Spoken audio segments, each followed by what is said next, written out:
अस्सलामु अलैकुम दोस्तों, कैसे हो? उम्मीद है कि सब खैरियत से होंगे। अल्लाह आप लोगों को ऐसे ही खुश रखें।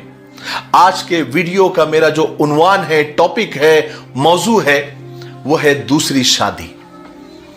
दूसरी शादी एक ऐसा टॉपिक है, ऐसा मौजू है, अगर मर्दों के सामने इस टॉपिक को निकाला जाए तो उनकी बाछें खिल जाती हैं, और औरतों के सामने ये टॉपिक निकाला जाए तो उनकी सांसें सीने में ही अटकने लगती हैं। हाँ, कभी मर्दों के सामने जरा दूसरी शादी का जिक्र तो छेड़िए। दूसरी शादी का सुनते ही वो लाल गुलाल होने लगते हैं और ऐसी शर्मीली मुस्कुराहट उनके लबों पर आती है जैसे कोई कुंवारी लड़की अपनी शादी का जिक्र सुनकर शर्माती है, जैसे मर्द हजरात दूसरी शादी के जिक्र पर शर्माते हैं, गोया वो अभी दूल्हा बनने के लिए तैयार है। और खवातीन यानी औरतें दूसरी शादी का जिक्र सुनते ही उनके रोंगटे खड़े होने लगते हैं। और देखा जाए तो ये बात सच भी है कि शौकन को बर्दाश्त करना कोई आसान बात थोड़ी है, पत्थर का जिगर चाहिए होता है। लेकिन एक बात मैं सोच रहा था कि एक उर्दू का मुहावरा है कि दूर के ढोल सुहाने, यानी कुछ चीजें दूर से ही अच्छी लगती है, करीब आने पर पता चलता है कि वो इतनी खूबसूरत और इतनी खुशनुमा नहीं है जितने वो दूर से नजर आ रही थी।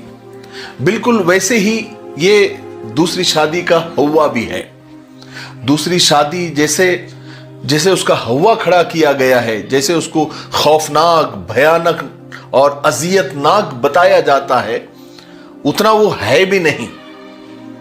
खैर, ये तो तस्वीर का एक रुख है और जो मेरे अपना जाती मुशाहिदा भी है। हर बंदे का इससे मुत्तफिक होना जरूरी भी नहीं है, सहमत होना जरूरी भी नहीं है। मैं आज आपको एक औरत ने एक अपना किस्सा भेजा है, अपनी आप बीती भेजी है, वो मैं आपके गोशे गुजार करना चाहता हूं, आपको सुनाना चाहता हूं। वो कहती है कि हमारे एक जानने वाले हैं, उनका नाम है अशरफ मामू। अशरफ मामू को यानी उनकी शादी को 18-20 साल हो चुके थे, लेकिन कोई औलाद नहीं थी। जब 18-20 साल गुजर चुके तो उन्होंने दूसरी शादी का सोचा। पुराना जमाना था, कम उम्र में शादियां हो जाया करती थी, इसलिए दोनों मियां बीवी अभी अधेड़ उम्र के ही थे और आपस में काफी मोहब्बत थी और बहुत ज्यादा एक दूसरे से प्यार करते थे। लेकिन जैसे ही अशरफ मामू ने दूसरी शादी का तस्करा छेड़ा, घर का सुकून रुखसत हो गया। वही बेगम जो हर वक्त मियां की मोहब्बत का दम भरती थी, अपने शौहर की मोहब्बत का दम भरती थी, अब हर आने जाने वाले के सामने अपनी मजलूमियत का रोना रो रही थी और सबसे ये कह रही थी, क्या हुआ अगर मुझे औलाद नहीं हुई? ये तो अल्लाह की मर्जी है ना, इसमें मेरा क्या कसूर है, मेरी क्या गलती है, मुझ पर क्यों शौकन लादनी की सोची जा रही है? अगर औलाद नहीं हो रही है तो इसमें मेरा कोई कसूर नहीं है, तो मुझे सजा देने की ये क्यों सोच रहे हैं? मगर अशरफ मामू तो इस बार तय ही कर चुके थे कि वो दूसरी शादी करके ही दम लेंगे। खैर, बहुत रुकावटें आई, बहुत परेशानियां आई, बहुत ताने सुने, बहुत झगड़े हुए, लेकिन उन्होंने तय कर दिया था। आखिरकार अशरफ मामू ने एक बेवा औरत से, एक बेवा खातून से दूसरी शादी कर ही ली। अब जो दूसरी खातून थी, जो बेवा खातून थी, वो पढ़ी लिखी भी थी, खूबसूरत भी थी और सोने पे सुहागा खूबसूरत भी थी, यानी उसके अखलाक बहुत अच्छे थे और बहुत नरम दिल की थी। पहले से 2 बच्चे भी थे उसके मरहूम शौहर से। मगर हैरत की बात यह थी कि उसको अपनी खूबियों पर घमंड नहीं था, अपनी खूबियों पर नाज नहीं था। बड़ी बेगम यानी पहली बीवी जब भी उन्हें कुछ कह दिया करती थी, कुछ बातें सुना दिया करती थी, मगर वो उफ भी नहीं करती थी, बल्कि अक्सर मुस्कुरा दिया करती थी। वो खातून जिसने ये कहानी भेजी है, वो कहती है कि मैं छोटी मामी से मजाक में इशारतन भी बड़ी मामी को कुछ कह देती थी तो वो मुझे डांट दिया करती थी, खामोश कर दिया करती थी और मुझसे कहती थी कि वो बड़ी है, मैं इज्जत करती हूं उनकी, तुम क्यों उनको खामखा बुरा बोलती हो। तो मैं कहती थी कि आप भी कुछ कह दिया करें, आप सिर्फ चुप कर कर सुनती हो। आपके साथ बहुत ज्यादती हो रही है मामी जान, आप अपने हक के लिए आवाज उठाएं। एक दिन जब बड़ी मामी घर पर नहीं थी, यानी पहली बीवी, तो मैंने एक बड़ी जज्बाती तकरीर छोटी मामी के सामने कर दी। तो वो जोर जोर से हंसने लगी और बड़े दिल नशीन अंदाज में पूछा, अच्छा ये बताओ कि मुझे क्या करना चाहिए। आप अशरफ मामू से शिकायत करें उनकी, वो आपको बहुत तंग करती है। ये बात तो ठीक नहीं है ना, आखिर आप में किस चीज की कमी है जो वो हर वक्त आपको बातें सुनाती रहती है। तो छोटी मामी कहती, अरे अरे अरे ऐसा नहीं है, कभी कभी कुछ कह देती है बस, और क्या फर्क पड़ता है उनकी बातों से।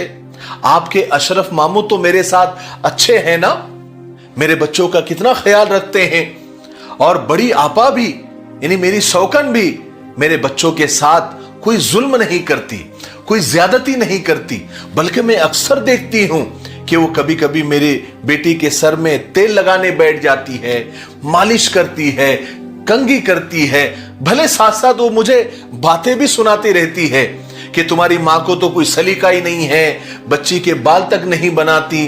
तो मुझे उनकी बातों का कभी बुरा नहीं लगता, मैं उनकी बातों का कभी बुरा नहीं मानती, बल्कि मैं उनके अंदर की छुपी ममता को देखती हूं जो वो मेरी बेटी पर लुटा रही होती है। ये बातें सुनकर मैं छोटी मामी का मुंह तकने लग जाती हैरानी के साथ, और मैं दिली दिल में कहती कि मामी तुम अपने सौकन के बारे में इतना अच्छा, इतना पॉजिटिव कैसा सोच सकती हो।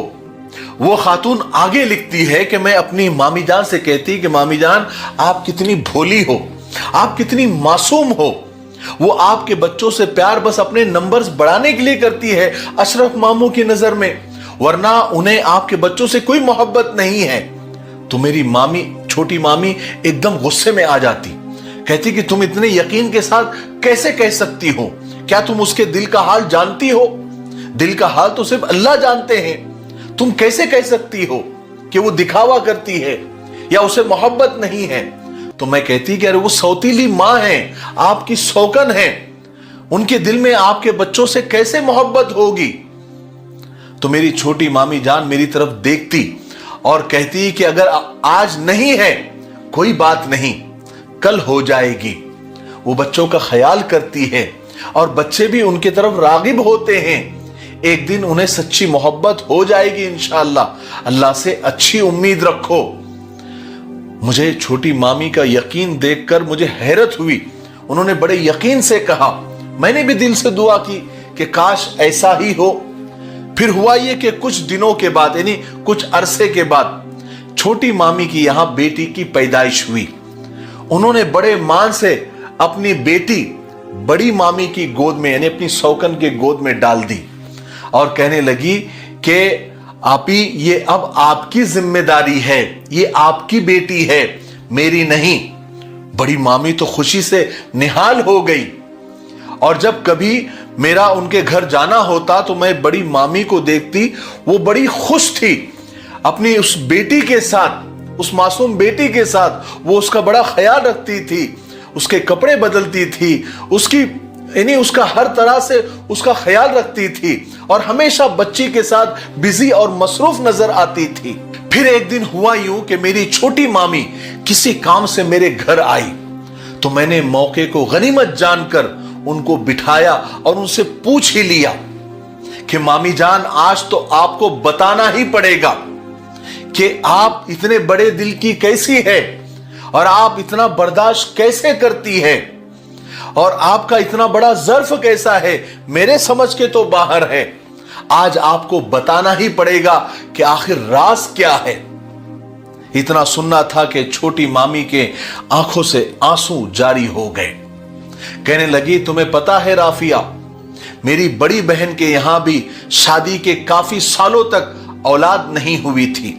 मेरे बहन भाई ने दूसरी शादी कर ली मगर उनकी दूसरी बीवी ने मेरी बहन को बांझ होने के ताने दे देकर जीना मुश्किल कर दिया। शौहर की सारी तवज्जो, सारा ध्यान दूसरी बीवी की तरफ चला गया और मेरी बहन बेचारी दोनों तरफ जलील होकर रह गई, पस्ती में रही। आखिरकार वो मैके आकर बैठ गई और बहनोई हमारे खुश है अपने दूसरी बीवी और बच्चों के साथ। मैंने अपनी बहन का दुख देखा है राफिया, उसे खून के आंसू रोते देखा है राफिया, मैंने उसे घुट घुट के मरते हुए देखा है। मैं उसके लिए तो कुछ नहीं कर सकी, मगर मैं दूसरों के रास्तों के कांटे तो हटा सकती हूं ना। मैं किसी दूसरी औरत को इस तकलीफ में क्यों डालूं जिसमें एक जमाने तक मेरी बहन मुब्तला थी। ये दुनिया तो मुकाफाते अमल है ना, जैसी करनी वैसी भरनी। अगर आप किसी के साथ अच्छा करोगे तो आपके साथ भी अच्छा होगा, और अगर आप किसी के साथ बुरा करोगे तो वो और ज्यादा भयानक होकर आपके सामने आएगा। तुम जानती हो ना राफिया, मेरी 3 बेटियां हैं, न जाने कल कैसे हालात हो जाए। अल्लाह ताला मेरी बेटियों के नसीबों को अच्छा करे, उन्हें जमाने के सर्द गर्म से अल्लाह ताला बचाए, मैं तो यही दुआ करती हूं। इतना कहकर मामी जान तो चली गई, मगर मैं बैठकर अपनी जगह ये सोचती रही और इस फैसले पर पहुंची कि अगर हर बंदा हर बंदी अपने मुकाफाते अमल के बारे में सोचे, यानी जैसी करनी वैसी भरनी होती है, हर अमल का बदला मिलता है दुनिया में भी और आखिरत में भी, सिर्फ इतना सोच ले तो दुनिया से जुल्म, जबर, नाइंसाफी का खात्मा ही हो जाएगा। यकीनन छोटी मामी की कुर्बानियों, रिश्तों का एहतराम और रिश्तों को जोड़े रखने का जो सिला है, उनकी औलाद को जरूर मिलेगा इंशाअल्लाह। क्योंकि घर बनते ही खिदमत, सब्र, बर्दाश्त, खुलूस, मोहब्बत और मामला फहमी से। मेरे भाइयों, बहनों और दोस्तों, इस कहानी के पस मंजर में एक सच्चा वाकया है। हमारे माशरे का एक अलमिया यह भी है, यानी एक बुरी बात यह भी है कि किसी औरत के यहां पर औलाद अगर ना हो तो औरत को ही कसूरवार समझा जाता है। हालांकि ये तो अल्लाह के इख्तियार में है, वो जो चाहे पैदा करता है, जिसे चाहता है बेटियां अता करता है और जिसे चाहता है बेटे बख्शता है, या कभी कभी दोनों भी दे देता है। किसी किसी को बेटा देता है, किसी किसी को बेटी देता है, किसी किसी को दोनों भी दे देता है। वो जिसको चाहता है देता है और जिसको चाहता है बे औलाद रखता है। हम लोग कौन होते हैं उसकी कुदरत में दखल देने वाले? उसके काम वही जाने, वो बेहतर जानता है कि किसके लिए क्या बेहतर है और क्या अच्छा है। और आखिर में दूसरी बात यह है कि मर्द हजरात को यह तो याद रहता है कि इस्लाम में 4 शादियों की इजाजत है, मगर बीवियों के दरमियान अदल इंसाफ का हुक्म वो भूल जाते हैं। इसी वजह से औरतें मर्दों की दूसरी शादी के खिलाफ होती हैं। अगर इंसाफ कायम हो जाए तो ये सोच बदली जा सकती है। मुझे उम्मीद है कि आज की कहानी से हमको बहुत कुछ सीखने को मिला होगा। तब तक मेरे लिए, पूरी उम्मत के लिए, पूरी इंसानियत, पूरी मानवता के लिए और हमारे प्यारे मुल्क भारत के लिए और यहाँ की अमन और शांति के लिए खूब दुआएं करते रहे। अस्सलामु अलैकुम व रहमतुल्लाहि व बरकातहू।